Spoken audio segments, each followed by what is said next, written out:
చంపేస్తుంటే ఆ కార్యకర్తలు తెలుగుదేశం పార్టీ అభిమానులు సానుభూతి పరులు ఆ గ్రామంలో బతకలేక బయటికి వస్తే గుంటూరులో షెల్టర్లు పెట్టి మరి శిబిరం పెట్టి నాయకుడు నిలబడి అక్కడ పోరాటం చేసి వాళ్ళందరినీ మళ్ళీ ఆత్మకూరు తీసుకెళ్ళి ఆ రోజు నేను డిబేట్లో ఉన్నాను. మరి ఈరోజు జగన్మోహన్ రెడ్డికి ఒక ప్రశ్న వేస్తున్నా. దాడులు జరుగుతున్నాయి అన్నావు కదా, మీ వాళ్ళ మీద ఎవరో దాడులు చేస్తున్నారు అన్నావు కదా, ఎప్పుడన్నా ఎవరి దగ్గరికి వెళ్ళి పరామర్శించావా? మరి దాడులు జరిగితే బాధితులు ఉంటే నిన్నే కదండి గఫూర్ గారు ఊళ్ళో హర్నాథ్ అనే వ్యక్తిని దారుణంగా పేకకొచ్చి చంపారు. వినండి, రెండో మూడు అయిన ఎలక్షన్ తర్వాత వైసీపీ నాయకుల మీద ఎక్కడన్నా దాడులు జరిగి జగన్మోహన్ రెడ్డి గారు వెళ్ళి వాళ్ళు తీవ్రమైన ఇబ్బందుల్లో ఉంటే నువ్వు కానీ నీ పార్టీ నాయకులు ఒక టీము కానీ వెళ్ళి పరామర్శించారా? లేదు కదా.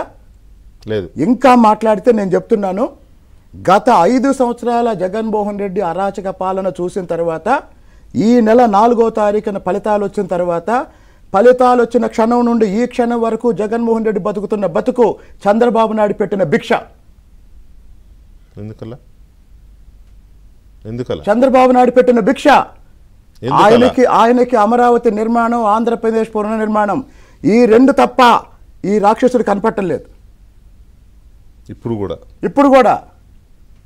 కూడా నేను ఈ 4.5 సంవత్సరాల్లో నిన్న కూడా ప్రమాణ స్వీకారానికి రమ్మని ఫోన్ చేశానంట కదా, ఆయన ఫోన్ ఎత్తలేదు. కానీ ఇప్పుడు ఆయన ఫోన్ ఎత్తితే వార్త, మీరేంటి జగన్ ఫోన్ ఎత్తలేదని బ్రేకింగ్ న్యూస్ వేశారు?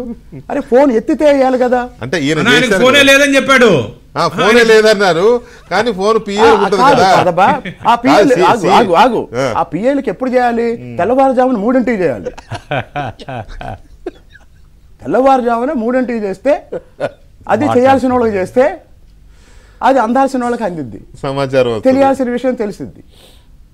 కాబట్టి ఈరోజు నిన్న మళ్ళీ చెప్తున్నానండి, గత 5 సంవత్సరాలుగా జగన్మోహన్ రెడ్డి మద్దతుతో జగన్మోహన్ రెడ్డి పార్టీ నాయకులు తెలుగుదేశం పార్టీ నాయకుల మీద చేసిన దాడులు హత్యలతో పోలిస్తే ఈరోజు ఎక్కడ దాడులు లేనట్టే లెక్క. నేను చెప్తున్నానండి, నేను మళ్ళీ చెప్తున్నా, నేను తిరువూరు వెళ్ళి ఒక ఇల్లు తీసుకొని గృహప్రవేశం చేస్తుంటే ఒక వైసీపీ నాయకుడు తాగి నా ఇంటి మీదకి వచ్చి గొడవ చేశాడు.